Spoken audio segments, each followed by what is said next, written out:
Good morning, good evening. You know, I was flustered because I looked at this and this guy, he had a lot of dark hair, and I'm thinking, who is that? But I guess that was me 20 plus years ago. Thank you all for coming. We are going to have a fun Love Fest celebration tonight. You may know our biggest partnership with universities at the Cincinnati Zoo is with Miami University.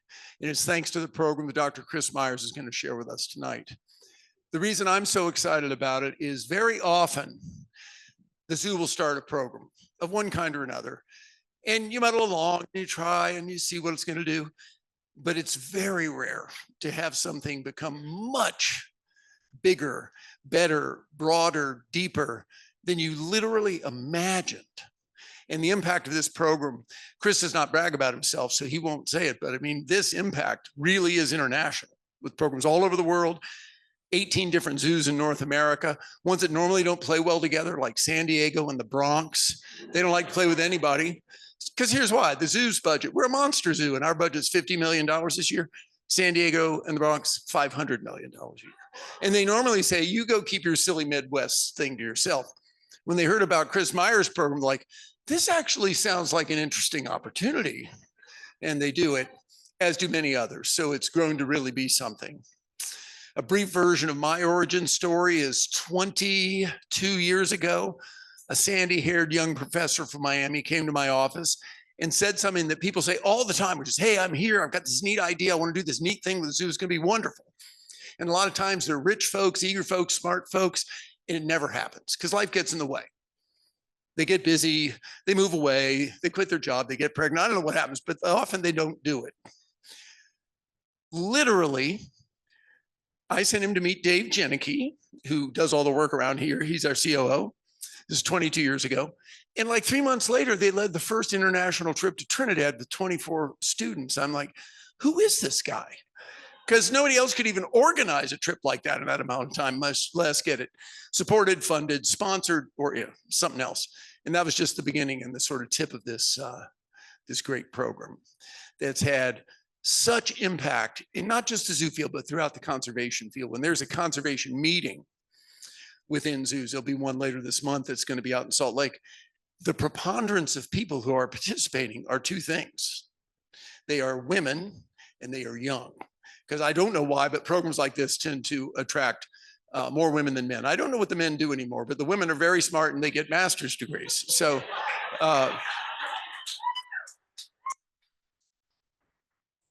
before we do all that, later after Chris talks, we are going to give him the Cincinnati Zoo Wildlife Conservation Award. And I mentioned that because Jane Goodall was the first recipient 31 years ago. This is our 32nd award. And today is her 90th birthday, Jane Goodall. She is still on the road, still talking hope. She was live on the Today Show today. She will be speaking, I guarantee you, in a great big sports arena tonight. She will not stop. She wants hope to be told because she thinks people are losing faith because there's so much bad news. After COVID, I thought she would slow down and just do it via Zoom because she did a lot during Zoom for 2 or 3 years. Heck no, man, she's on the road and it's something else. And so she's still going and so are we. Please welcome Dr. Chris Myers.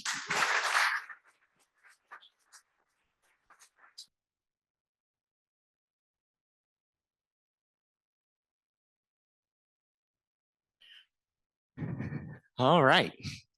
So I'm not used to really using a handheld mic. I always feel like I should like sing like blue sky shining on. No, this is wonderful. It's very meaningful to be up here at the zoo. I mean, Thane and Dave and all these people know this, but when I was, little, I grew up in Mount Washington, and I figured out it was around maybe junior high time that I could actually get on a bus, go downtown, do a transfer, 24 by the way, and then come on up to the zoo. And I always it was always a place that I loved. I get there like Monday or Tuesday morning when I just had the animals to myself. So it's always been very meaningful. So to come back here now at this point, after all this work together, and also with family and everything that and the team that's helped build all of this over the years. Anyway, I have a lot of thanks. I could actually spend the whole thing on the whole talk on thanks, but this is a fun, the first. And I'm going to go over a few of our programs if I can make sure I have this. Do I have this? I might not have this quite down.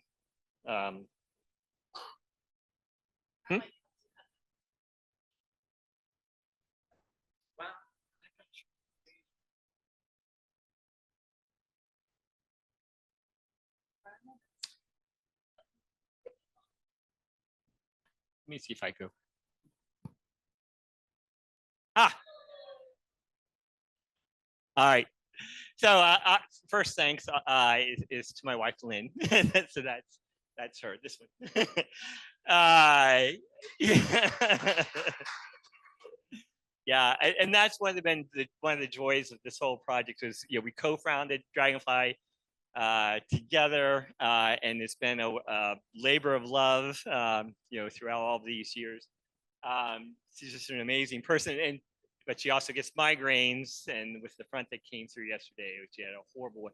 So she's sending her best out to all of you. She actually trusted me to represent us both, which is her mistake though, but she's at home, she'll never. And this is with Prof. Hassan Visalo, who's a famous environmental and community active monk in Thailand, where we have one of our partnerships. Now I'll talk a little bit more about him in a minute.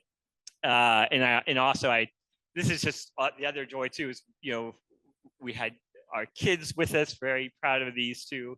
This is Phoebe, this is Mickey, both of them are with the Thai team over here. And they were basically, as we developed new global partnerships, they were our ambassadors to each country. We basically, every place welcomed Lynn and I, mostly because Mickey and Phoebe were with us as we did that. So a lot of thanks. And then also, this is it's a big group. There's actually so the team both across the zoos. This is actually there's the Miami University's president and provost are in here, but the Dragonfly team, which is absolutely amazing, are in here. A lot of them are in here, and also a lot of the zoo partners are in this photograph. So this is sort of represents a global thanks to all the people who have who are working to keep this mission going and thriving. And then I want to, because this is about hope, I wanted to actually show this because I have some family in the audience too. And this is like the Fab Five right here and their mom. So Judy, Ray is my mother, Charlie, my uncle Charlie and Barbara, and Mima, so Mildred Wheatley and Jean. And really this is a we'll talk a lot about place, right? The importance of place in education and in learning and in life, really. And so I grew up in Mount Washington. Mima was first of all, the nicest lady. She lived above a bakery. So imagine, we could walk, a mile up, and Todd and I, oftentimes we would walk up together and go see Mima, and she had like candy out for one thing, which is crazy, right? Like what? You just candy out, you could just grab it whenever you want and eat it. That was, and she would give us a ridiculous amount of money to take her garbage out, like way more than, and then when you took the garbage out, you could go down a little alley, and then there was like a pony cake. It was like open, you could buy whatever candy that you want there too. I knew it was just an insane trip. It was really great. But and she worked at the this is like the telephone, Cincinnati telephone. in the early days, and I love this story. I could think of her really like before you called somebody directly, you called an exchange, and then they would like put the. And this is actually when you actually did this before even that. Anyway, you talk, and I guess, and if you imagine like talking to like you really wanted to reach somebody or you had an emergency, I just love the idea that you just pick up the phone and then the Mima would be on the other side of that, right? To my family, there's the poet in our family, the recognized poet in our family was Baki, Samuel Shorlow, and he had 2 poetry books. He was a postmaster in Cincinnati, and so, but I didn't realize it was until later that I came across Meemaw also wrote poems. So she wasn't the recognized poet, and so I'm going to, because this is like a story of hope. This is part of like explains a little bit of the hope that I think has kind of been instilled in me and my family. So I'm going to recite this poem. I'm not very good at this, but I'm going to, for you all, I'm going to do this. This one, and I just wanted to start the talk here about hope and place, especially because it's Cincinnati. Cincinnati is a partnership with the Cincinnati Zoo, all the human connections, right? So so I'll talk a lot about education, but it's really more about the communities that we make, right? And all the things that are possible within them. So, and I would characterize myself as an optimist for sure. My dad was really an optimist, but like a practical. It's not like we always expect something good to happen, but like dad, especially, I'll tell you, Mickey, even if something bad happened, he would always make the best of it. That's what I would. That's the kind of a pragmatic optimist, right? But her poem. So her poem goes. Let me. When I was it's called "When Eyes," I think is the title. When I was born, God gave to me 2 pairs of eyes with which to see. The first pair see the common things like cows and cabbages, cats and kings. They never think to look for water fairies in the brook. They never search the clouds to spy familiar faces in the sky. They see the dismal rain come down to make mud puddles in the town, to swell the streams to overflowing and hinder farmers in their sowing. But the second pair see tall ships that make imaginary trips. And when they see the splashing rain running down the window pane, it isn't rain they see at all. It's magic rivers, great and small. That was me, Mom, right? All right, I'll just end there. But really, so that sort of explains some of the hope piece that I think sustains me. So mainly this is the sort of the life work for Lynn and I, and that kind of grew out of, in some ways, I would say some frustration with the educational system, maybe.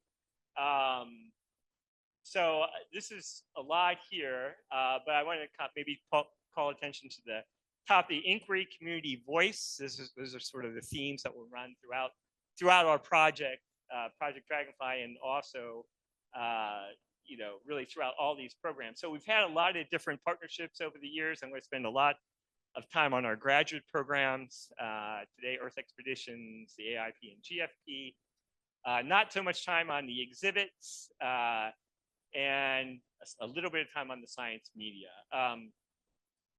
But all of these, despite the fact that they look like very different projects, they actually have the same philosophy underlying them about participatory education and coexistence and what that really means. We started off as a magazine, Dragonfly magazine, and this is kind of one of the covers here. It was the first national magazine to publish children's investigations. And the reason we felt like that was important, right, is we kind of realized Lynn and I had been writing a couple of children's books, and we were kind of looking at the next project, and we realized that you could go all the science media, everything that a kid opens from kindergarten through all their school You imagine every textbook they open. This is what you never see your somebody your age represented as an investigator, right? And so if you think about what that really tells, like the media is the message, right? Is that it was the scientists up here, this is in biology anyway, right? So scientists up here who actually create the knowledge, and then they kind of, maybe because they're too busy, I don't know, or can't write for kids. But anyway, there's science writers who then write up what they learned, and then they give that textbook, that biology textbook, they'll give it to the teachers, and then the teachers will give that to the students, right? And then that's what, so the student's role is really just to learn what the scientists have discovered, right? And to me, I kind of see these as like semi-permeable membranes. Like facts really go down really easy, but the whole human process, why somebody would spend their time, the questions, the struggles, the everything, don't really filter down. And also look like as the place where it places students, right? They're just thinking about their tests and trying to, repeat these concepts, on a piece of paper. It just doesn't seem, it seemed like something was wrong from a participatory education perspective.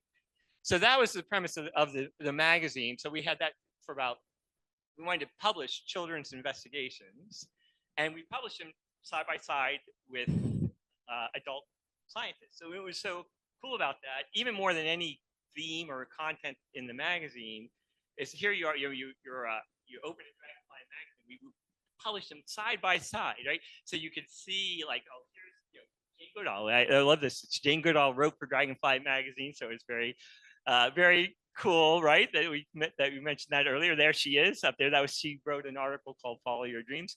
So imagine you're, in third grade and you see this thing by Jane Goodall, and you turn the page, and there's an investigation by somebody who's your age, and there's another third grader, right? And they're treated in the same way as Jane Goodall. In other words, shouldn't we all be like, we're all trying to understand the world around us, we're co-investigators, we're trying to make things work. So that was the premise of the magazine. And we went to the National Science Foundation, got some funding, found the publisher, National Science Teachers Association. It ran for about a number of years until basically a TV producer found I'm not sure if you know Newton's Apple. That was a very long running science series, right? That guy, Richard Hudson, saw the magazine, said this would be a great TV show. And so he worked with us on a proposal to the National Science Foundation to go to produce Dragonfly TV. So we had a national PBS television series.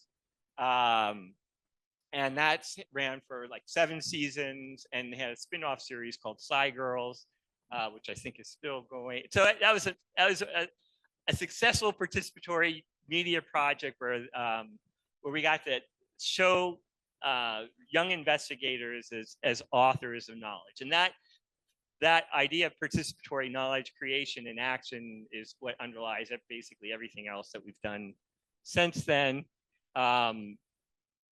And part of this too, as you think about a classroom, and then we'll talk about like how we usually think about education, well, I'll just ask these questions, right? Is knowledge like lifeless or living? Is it individual or collective? Is it placeless? Are it embedded in place, culture, and community? And I ask these because this is placeless, because we were talking about place earlier. I could go since I teach biology, I could go to a textbook. I could be living in the Everglades in Florida or the deserts in Arizona. Every single biology textbook I would open would look the same, right?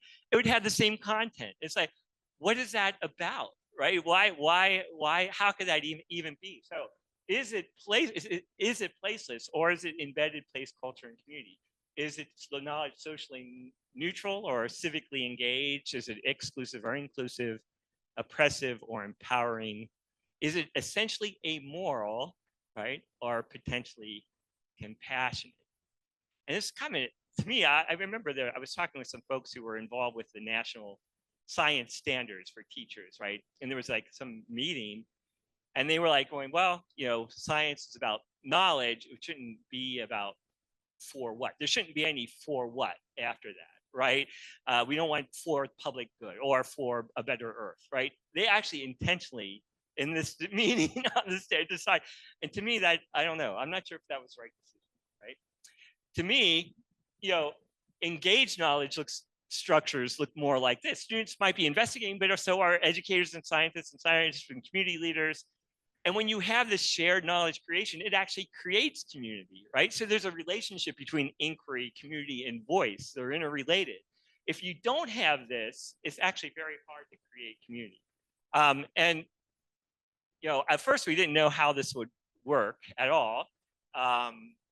Because I've never seen a magazine that actually had kids and adults published in the same magazine. So it seemed, is that going to really do anything? But it turned out it worked beautifully. And I just wanted to show this one example in one issue of Dragonfly magazine called Earth Sounds. We called it Earth Sounds, Our Songs. And so the adult scientist who wrote for this was Katie Payne. And she was an amazing scientist. She's the one who kind of unraveled the sounds, the language of whales. And she was studying humpback whales. And she did a thing.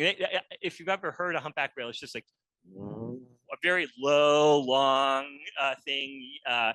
But she was really, so she sped them up, right? So this is the sonogram that she made for Dragonfly magazine of whale songs. And some sonogram examples, like a cat goes meow, so it looks like that, right? So she did this, and when she sped them up, she found out they kind of sound like bird songs. And like bird songs, they have like repeated sound shapes, right? And then she thought, well, actually, is there messages like in these shapes? Are they, is it useful for memory? Because this pod will do one shape, another pod will do another shape. What role is this playing? Is there a relationship between, what kind of information is in this? And then, unbeknownst, right, to Katie, in the same issue, here's these third graders, and they're actually dealing with a similar kind of question. So they are learning their teacher has taught them the continents and using a song. Has anybody, I don't know if anybody here is like learn the continents using a song. There are actually a lot of names, right? So it's not hard to. So, and I'm a terrible singer, but for this purpose, Cincinnati Zoo, I'm going to do this. The song that they use goes something like, there's North America, South America, Europe and Asia too, Africa, Australia, Antarctica too. There's North America, South America, Europe and Asia too, Africa, Australia, Antarctica too. I can name all 7 for you. Right.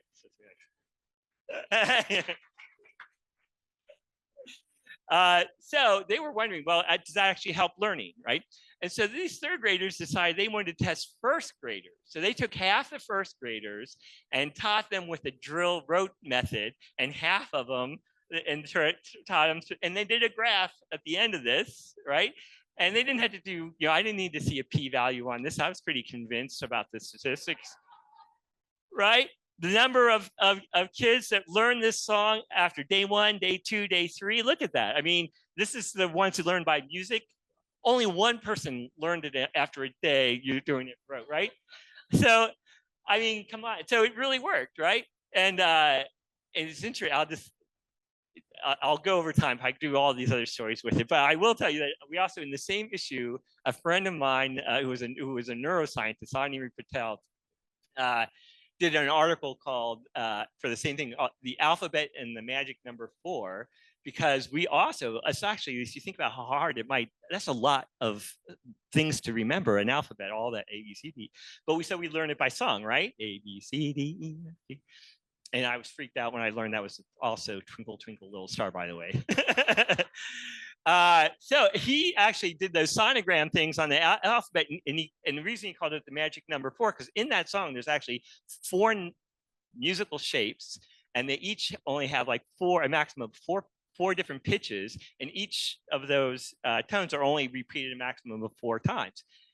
And when you think about like our telephone numbers, like it's a 7-digit, right? You don't learn the 7 digits, you learn a 3 and then a 4, right? We break it up, and is 4 like the magic number where like our brains can, puny human brain, like it can comprehend, and is music a way of taking a complex bit of information and breaking it down on different musical levels into bite-sized pieces to help memory. To me, all this was really fascinating. And they had kids and adults all contributing. So I want to, don't underestimate kids and their power of investigation. That is actually what keeps them out of investigation. The whole schooling system is built to pretend that they are not investigators and not to value their knowledge at the same level. And sure, there is a role for experts. So I'm not saying that a 7-year-old is going to be an instant Nobel Prize winners, but if you want to create citizens who believe in their ideas and themselves and can act to co-create knowledge together in ways to improve communities, then you can't have the kinds of constrained, passive, media kind of approaches that are common, right? So anyway, and I'll go. Is this theme will repeat? Is that I'm a professor, so it's soapbox for some of this, I guess, after all these years. But I want to point out this is like 2004. So we had this whole media stuff going, and very strongly, believing in this as a sort of approach, and that's then enters the Thane story, right? When we came in and asked them, can we, because I was also an ecologist, we did some field courses as a scientist. I did my research on scorpions in Mexico, and then some stuff on orangutans in Borneo, and can we combine these, getting out into the real world with this participatory approach? And I've had the red panda here because Lynn and I were sitting by the red pandas discussing this idea. And when we decided to go into Thane and Dave's office and pitch this thing, as he mentioned, and that was 2000, and that's when we took off. And then and this is the problem we were trying to face. It's actually related to that media problem. It's actually the same mindset. It's just how we express it in our classrooms. And I actually added this. This is actually a classroom I teach in up at Miami University sometimes. And it's literally when I figured out what I didn't like about what things I was a little bit dissatisfied about our schooling system is we'll spend like 13 K through 12. That's 13 years. You go on to get your bachelor's. It's 17 years. And really, this is really what we envision is the learning environment, right? That's why I wrote on this, on the blackboard, that was like, we are getting out of here. That's me, see. Because I actually thought if you tried to train a monkey to sit in a chair for that long, you couldn't. I bet you couldn't do it. I bet you couldn't do it. But this is, and when you think about the problems that we're facing, they're community embedded, right? Even to understand that issue, you kind of like things like climate change, environmental, injustice, invasive species, you name it. Those are things actually manifested at a community level. There's a very strong community component, and yet, almost like to keep people away from the communities, like we really put them in these four walls for the most part as our main model of formal education. And it kind of, so this is I'm calling our box problem, right? So all this nature, everything's outside that you want, but we're putting all our eggs in that classroom basket. And then I often think of it like this. Lynn told me I shouldn't show a picture of a bathroom in a Barrows lecture, but this is really how I think about it. To me, it feels like you're trying to learn how to cook by using in a bathroom, right? It's not like there's anything wrong with the bathroom. Bathrooms have perfectly reasonable functions, right? But there's no ingredients, there's no utensils, there's no stove, right? There's nothing. So it's just the wrong setting. If you're trying to have an education system where students are supposed to go out and know how to work in communities to solve problems together, right? Then why would you put them, in a box the entire time instead of having them out, in the real world? Why would you have? So anyway, that's how I feel about it. So what the question was really behind this, then, what would education look like, if it was rooted in communities and connected to the world, if it was really that way, right? And that's really was the basis of the AIP and the GFP program. So the mission here was to create an alliance of professionals with firsthand knowledge of inquiry-driven and community-based learning who work together, right, to improve human and ecological communities. And that work together and improve, like that's the stuff that this national science things kept out and that we wanted to put in, because if you, the other mind-boggling thing, not only not ever seen somebody your age represented as an investigator that we do, is if you can think about in your school at least, or if you were ever asked, like if you made a difference, like that week or that month or that year, were you ever asked in your educational system if you like did something to improve anything, right? Anything at all, right? Will you ever, I mean, no, I mean, it's basically, your whole value is basically on, you know, how did I do on these tests? Very individual against it's very narrowly defined cognitive dimension, right? And then you, oh yeah, I did well. You have these learning outcomes. They achieve that. Everybody's happy, right? But right, did you make a difference? And if we want people and they graduate to be making a difference in the world, a positive difference, then shouldn't making a positive difference be a part of education itself? I mean, shouldn't it be that way? Is it? Right? No, I mean, seriously, how can it be that way? I mean, it just doesn't make sense. And like the more I talk about it, I get more frustrated about it. So anyway, but what the fun of this was is, let's see if we can try a different model. And it actually was great. It turns out that people love to make a difference. In fact, I think one of the reasons that we're so successful as a program is because they really do want to make a difference, but their jobs keep them from making a difference, right? They're like so structured. And so most of the people who come with it are not necessarily go, oh, I want to become like a master biologist. They come because, oh, they see a potential where they can make a difference. And because of working with people who make a difference, you know, like the conservation programs at the Cincinnati Zoo or going, then, you know, so that's really, and so now it's like the largest graduate program for ecological and social change. We have like 900 or so current students. Like that's the largest.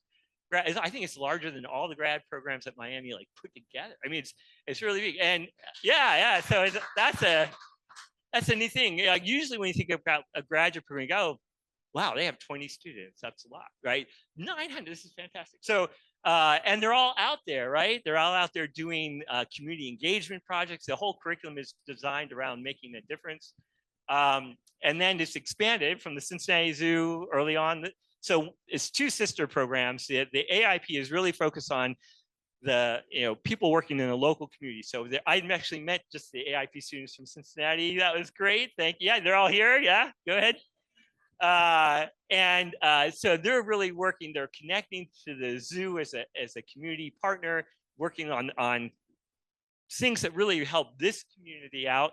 And then they're also, in some of those courses, they're interacting with folks across the country, whether in San Diego or in Jacksonville, and thinking about these problems also kind of on a national level and recognizing how that differs from place to place. And I just want to show this is just like some of the graduates and the current students in the Cincinnati area. So over time, then you develop all these really champions for change, in the regions around the AIP master institutions. So that's kind of what that's the Cincinnati one. And then the sister program is the global field program. So same philosophy, but instead of you're spending 21 of the 35 credits of the degree here, like in that community, they're actually going to amazing conservation community-based projects to learn in different areas. So we have courses with partners in 16 different countries. And I'm going to talk a little bit about a few of these just to, really show why place is so important and why we had to, even at graduate level, right? Because graduate education is often as constraining or more constraining as elementary and junior high and high school. I'll say a couple great things about these students first because they're great. But just in the past 5 years, we had 250 articles published by Dragonfly students and alums, and it just, you can kind of just look up here everything from forest monks, to lemur conservation, very a range of different things, because the program is open to any really professionals from all sorts, because we want people from all walks of life, because if you're going to address community problems, you really need to have your representatives from different areas of the community. And I'll just show a couple of the things from this. And these, we had actually none of our like if my other Miami courses I teach on campus don't have these outcome goals, right? We actually, Dragonfly actually had to made up entirely different assessments for our program, because none of the existing ones really fit things like, am I able to make important things happen in my community? Am I prepared to work on solving globally relevant problems? I consistently encourage others to take initiative. I see myself as a leader in my professional environment. So those are the kind of things that our students score really high on. They show real change, right, from the beginning to the end. So we're all very proud of that. And actually, I want the people who are Dragonfly team members, I see a bunch of them over here, to raise your hand or whatever. Because yeah, it's just an amazing core team at Miami University that that created all this stuff together. And then and sometimes I question, why zoos? And it's funny because zoos have evolved over the years, and we're trying to evolve them even further, right? In the early days,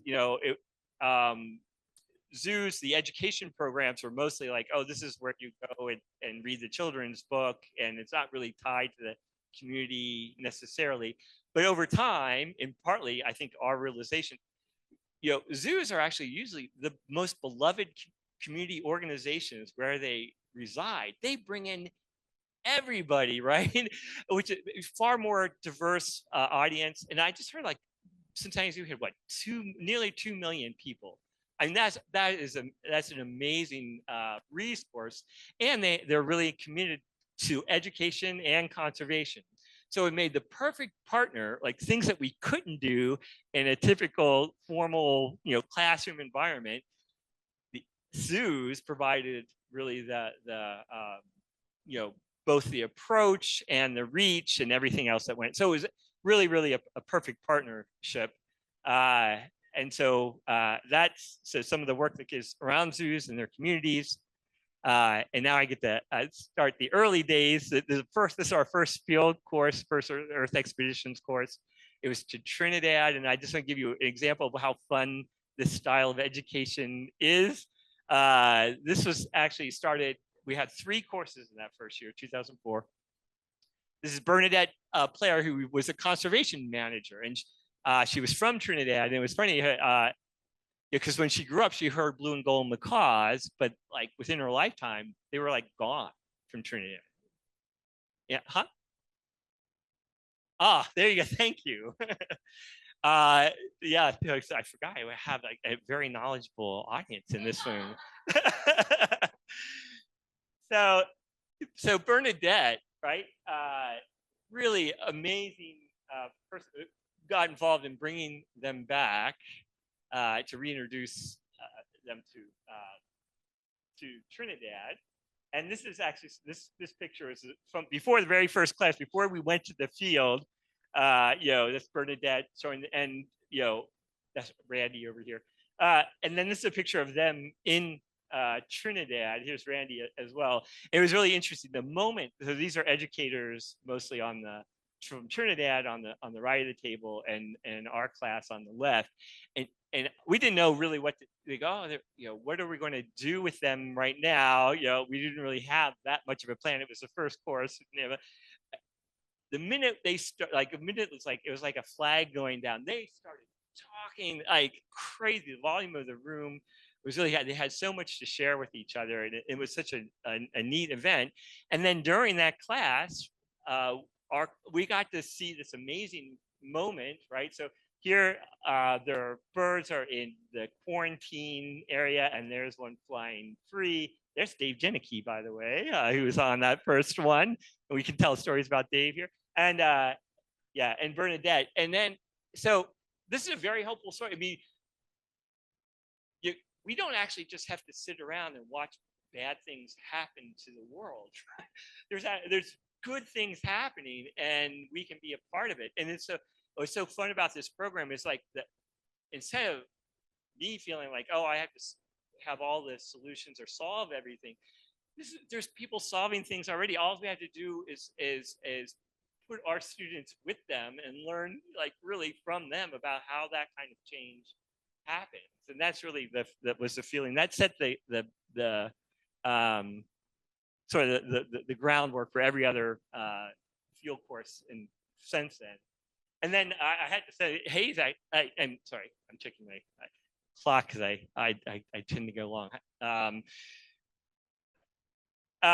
This is a letter to the editor that Thane actually sent us the other day. And we didn't have anything to do with this, but it tied back in. This is from the retired conservator of forest, chief game warden. This is Trinidad and Tobago News Day. Letters to the editor, return of blue and gold macaw birdwatchers and members of the public have recently been thrilled to witness the glorious sight and sounds of flocks of blue and gold macaws in the vicinity of the Nariva Swamp, which is where the course occurred, all part of this effort. So it was successful. It's so cool to see this all these years later, right? That these birds are now flying free in Trinidad.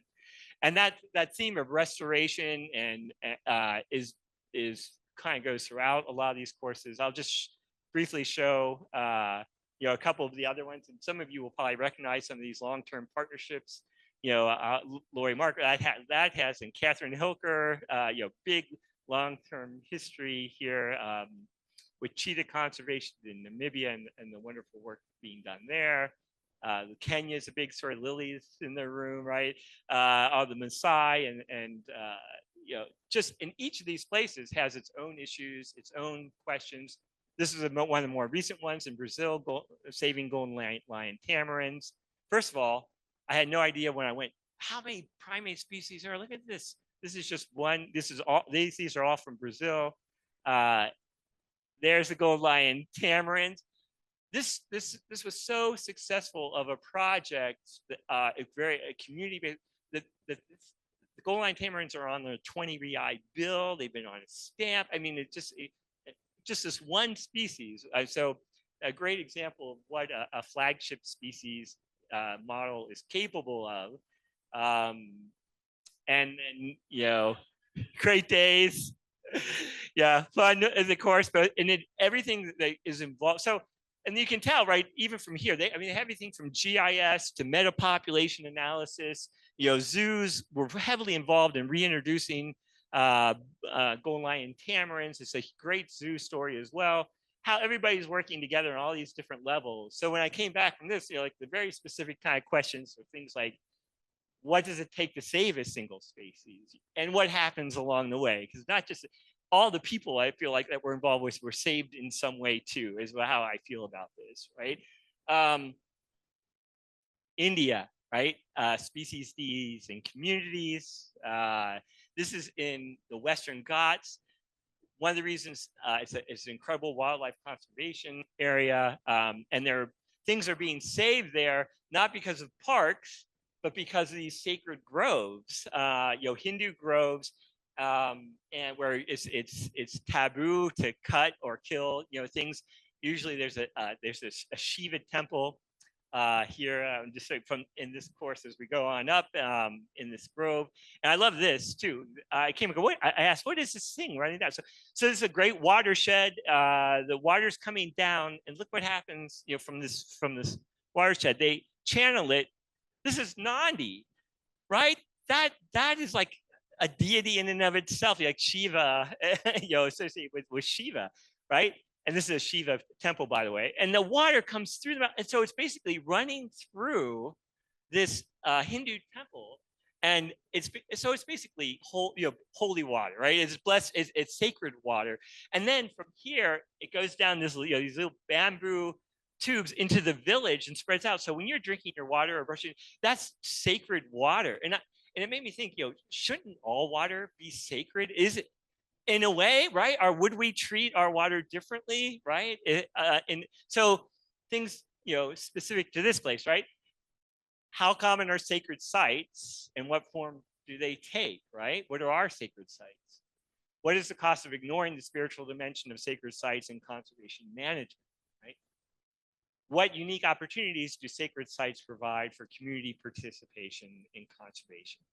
And I was actually thinking, since Todd, there, and Jenny will know this too, like there was, I think our sacred site, I would say Clay Hill at the end of Coffee Street, a cul-de-sac, and just this place that wasn't developed.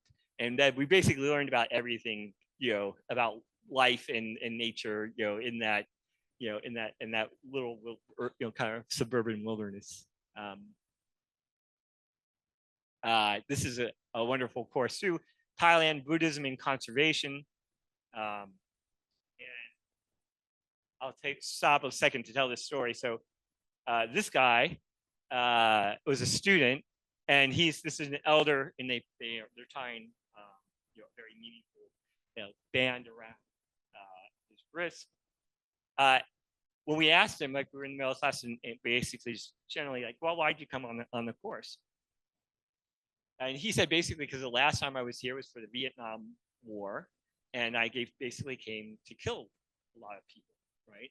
And I wanted to come back to Southeast Asia in a different way.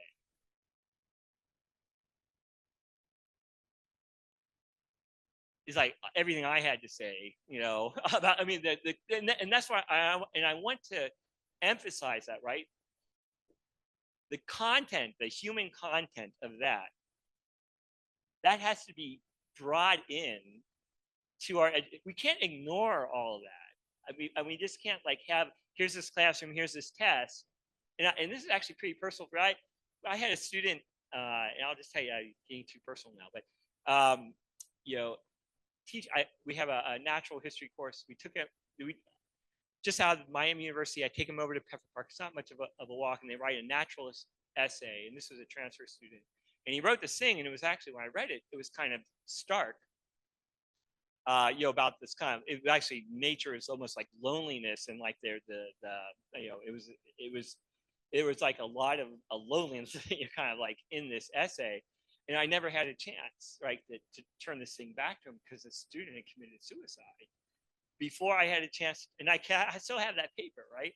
And part of me I felt like I should have known, right? But we don't ask people how they really are in class, right? That's not for the classroom. We keep that out, right? And who knows? I mean, maybe things are. But I just want to mention that education isn't like something in the classroom. It's how humans interact with each other, and how we do it actually pertains to how we then later interact with people, right? So anyway, and these ideas like Buddhism and mindfulness and contemplativeness really kind of bring that home in a way that my own graduate training did not, right? So these places, like you think, what graduate school should it be this? If you can encounter a really different way about living in the world, that's actually, to me, is like the highest form of like, that's the best kind of education. So here's some nice, they got out in the rice paddies. I could talk a long time about relationship between rice and indigenous groups. Here's the temple, and then just over here. And then so the questions, and this is very Buddhist questions, right? I wouldn't have thought of if I was staying in the classroom at home, right? What is the relationship between environmental suffering and human suffering? Right?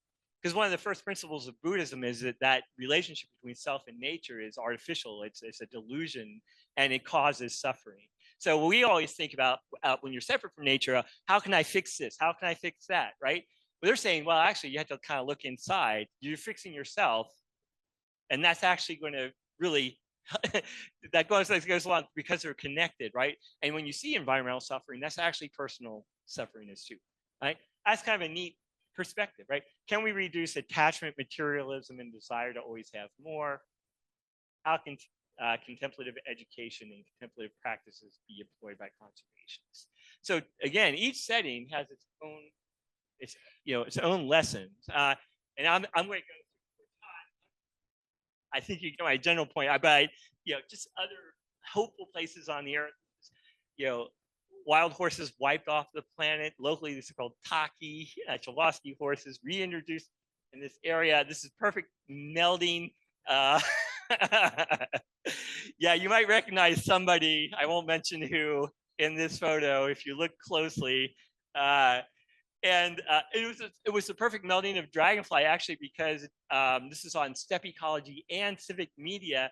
So we wanted to have youth reporters or environmental reporters and make radio conservation stories at this site where these wild horses reintroduced to Hustai National Park for the first time.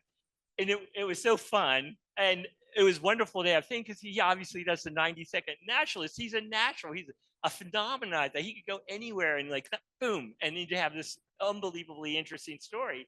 But it turns out Mongolians hate 90-second stories.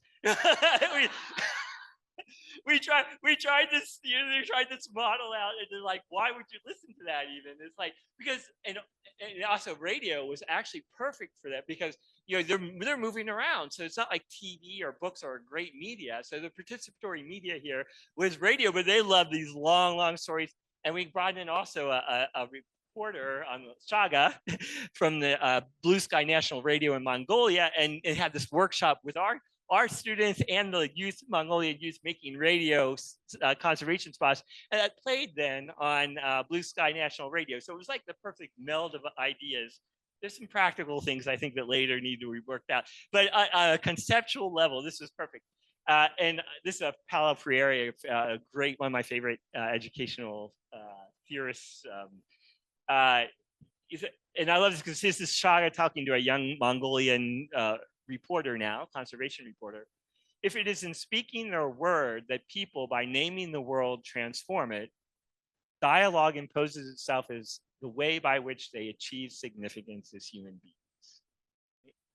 And I just think there's so much truth to that. And that dialogue meant not I'm telling you everything, right? But really sharing, really understanding. And this is sort of the basis of a lot of democracy, to human rights, to just so many important things. And that's really kind of the lesson, right, from Mongolia, who is included or excluding conservation programs and media. How can participatory media support communities of inquiry and action?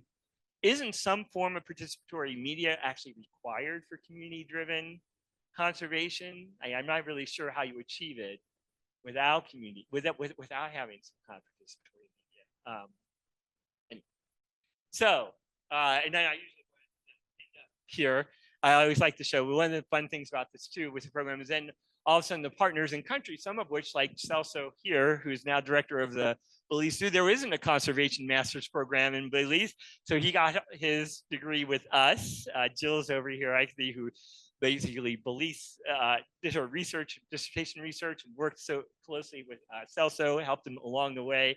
And then he got his PhD at University of Florida, right? And then went on to direct. So really neat things, that come in and brought all that knowledge and perspective in with our students as he interacted with them.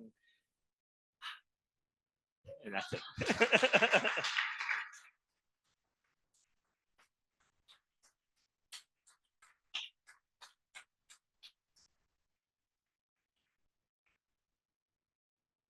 So I think we're on to questions, which yes, we're going to pass around the mic so that the friends who are tuning in on Zoom can hear the questions as well as the response from Chris. So please raise your hand if you have a question for Chris.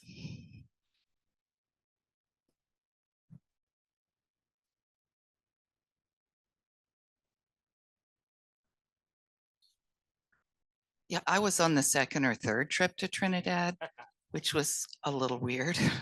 Just saying, I understand it did not fit the norm. And I read up on Freire and a number of people in that kind of pedagogical picture. I certainly did not hear that from the other participants.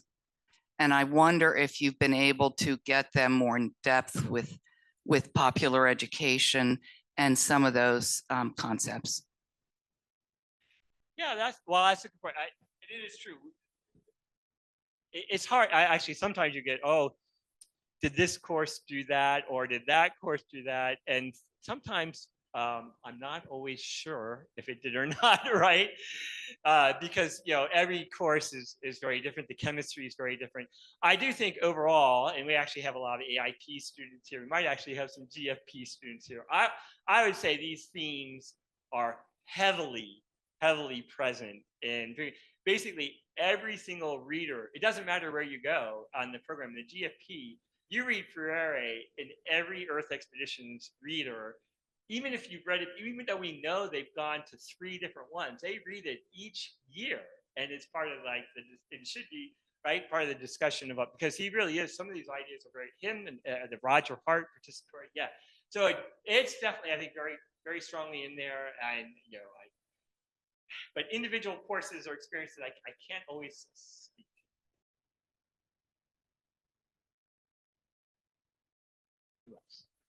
Don't make me call on you, Todd. I'll ask a question. Oh, go ahead. If you could go back to any place, where would it be? That's a hard one too, right? Actually, we've already decided that we've developed, and it's not because necessarily, but Thailand, I'll say. I'm retiring this year. Actually, it was a big thing for us. Lynn and I both. Yeah, thank you. The huge transition. And we'll stay involved, of course, and we'll be involved with all this whole, like, we can't like not stay involved with the ideas. But we've kind of developed almost a second, we've been responsible for the Thai course a lot, and it's been there. I love all of the different places. I also feel very personally attached to Baja. That's where I did my dissertation research on scorpions. So it's not like I love all the places they all have. And that's also a question of the students often, which class, which country is the best, they're all different because of the place-based stuff. And the ones that I like are really because of a personal history with it. Oh, I'm sure you're the ones calling. I'm not calling because I don't have a microphone. I'm coming down the line. Sharky. Hi. So what kind of classes do you have in these master's programs? I mean, they take regular courses? Yeah.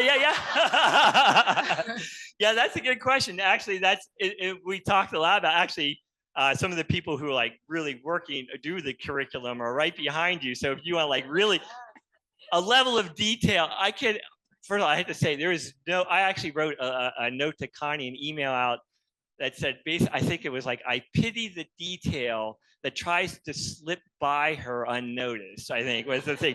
I said the curriculum is very well thought. Everything is very thoroughly thought. And for us, it's all, so yeah, there's a core curriculum. Whether you're an AIP student or a GFP student, there's certain things like we want everybody to know.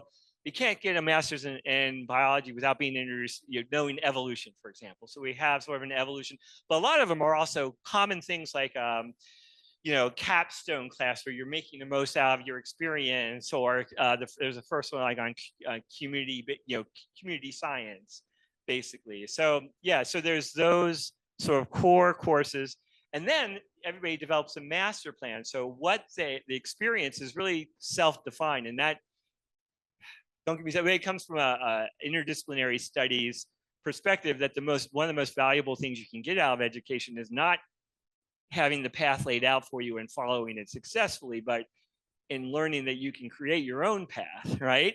And that's very, very heavily represented in the curriculum.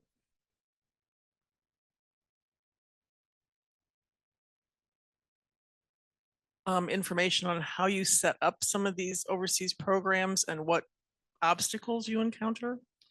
Yeah, sure. How much time? That was actually,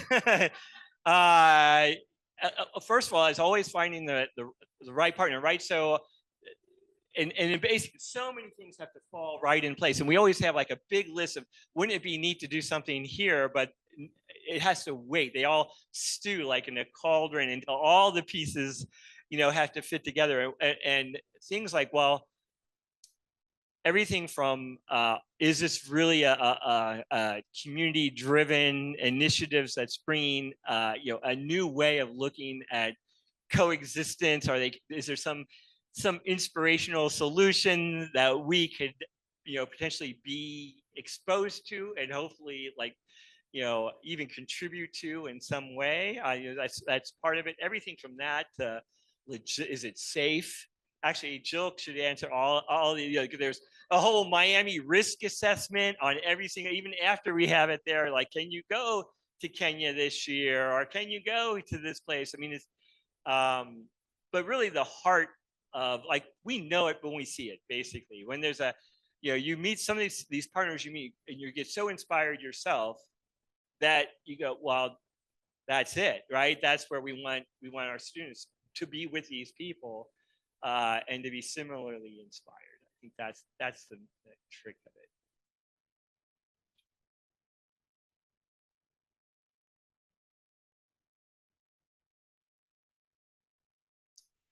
Yeah, so you can enter this. Basically, we intentionally made it. You can have, and you can come from any bachelor's degree, and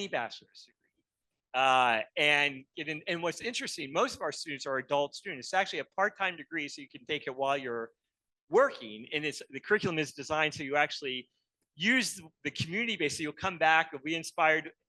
The curriculum, particularly like that, is field courses don't end there, right? There's actually a web-based follow-on to support people's inquiry action projects in their community, and it's so great because we get people who want to make a difference, but go, well, but I work at a pizza. We've talked about this. A student who was like, oh, I think it was Richard's Pizza. I'm not sure if but anyway, it was like, so I can't be a conservationist, and yet they're at the AIP, Cincinnati Zoo. Cincinnati Zoo has a cell phone recycling program, right? And it's tied to gorilla conservation in the Congo. She beat everybody out on this campaign for these gorillas because she put like little tents up, get a free pizza and a Coke if you donate your cell phone. Perfect example. We had a student, Walgreens, right? They're getting so they're the person who stands behind the desk when you bring up your film to get developed. What could they, what potential do they have, right? You go, oh wow, actually, there's a local zoo. Wouldn't it be cool to like have a thing out associated with, like, I think it was at that point it was I don't know. Let's say it was the Jacksonville Zoo, or let's say it was the Cincinnati Zoo. I mean, the idea was good. Wouldn't it be great to have like a conservation photo contest, right? Where you could actually have all that out and have it branded with the zoo, and that you get a prize winner, you get displayed out both on the zoo and in the community side. And wouldn't it be amazing if then this didn't happen? But if anybody wants to, but then if Walgreens got, hey, that's a great idea. We'll do this at more brand. We'll have this whole community conservation awareness thing through this photo thing, all started by this guy who never finished it. No, no, but it really is a point that's what it's our attitude of what people can do and can't do, which is our obstacle. Just like in the students, with their students, the idea that they can't author knowledge makes it so they can't author knowledge, right? If you turn it, and we did a bunch of exhibit work on the zoo, exhibits at zoos in general tended to be like just spectator events. And the idea of a visitor at a zoo was they're here for entertainment or just see the animals only. So the whole project, and I think probably the evolution of zoos is like, well, actually, they can become part of the conservation stories. They can create knowledge while on zoo grounds. So it wasn't the tools that were that wasn't the obstacle. It was what role you thought that kid or that person who developed photographs can play in improving our communities. And people write themselves off and they write other people out way too often. And I think it comes back to the box problem, honestly, just the way we think about it. I've got a question for you. We here at the zoo, at the Cincinnati Zoo, have had over a dozen staff go through the program and get their master's degree. So thank you for creating this so that professional development is possible here. We also have, with the program and the AIP program here at the zoo, had over 156 graduates of the program get their master's degree here at the zoo, and we've got a whole section over here of current students. So 3 cheers to you all. Keep going. You mentioned that currently there are over 900 students in the program. How many approximately have been touched by this program? How impressive is Oh. this? Help me out, Dragonfly team. Who's got those statistics? How many? 2,500, says Kevin. That's quite impressive. So I just wanted to make sure that number is emphasized, because that's no small feat to impact that many people through a graduate degree. So well done. Wow. Big team effort. I have two things I want to ask you about. First of all, you mentioned Ferretti. Freire. I don't know. I'm not exact. I don't speak Portuguese or Brazilian, but I think maybe somebody can help me put that out. Yeah, I say Freire. Paulo Freire. Oh, and there's a book. Yeah, there's actually the Pedagogy of the Oppressed. Is actually, you Oh. can tell by the title why I liked it. No, and he actually came about it honestly, because he worked with Brazilian street children who were very marginalized from the system, and started putting some pieces together about why are they regarded this way? What's and is school really helping them? Right, the way that it's structured. Right. Right. So thank you for that. But I want to say that my favorite insect is the dragonfly. And as a mezzo soprano, I used to sing a song that was by Dante Gabriel Rossetti. Deep in the sun-searched growth, the dragonfly hangs like a blue thread loosened from the sky. So this winged hour is dropped to us from above. That's beautiful.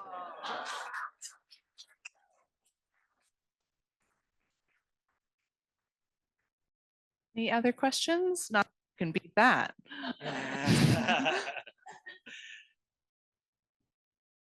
All right, Chris, thank you. Thank you. Your program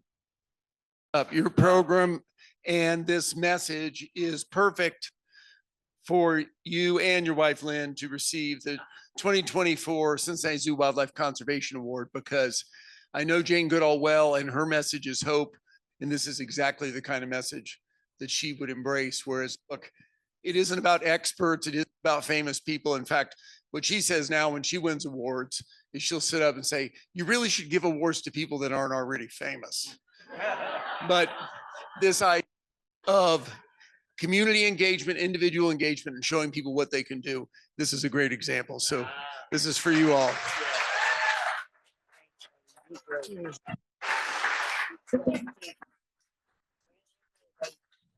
Good stuff. And Lynn and Chris are retiring. The program will continue. Kevin's here, Jill's here, the rest of the Dragonfly team. It's an ongoing program. I think you might have once said it's gotten too big to stop. So here it goes. Anyway, thanks. All right, great. Thank you all.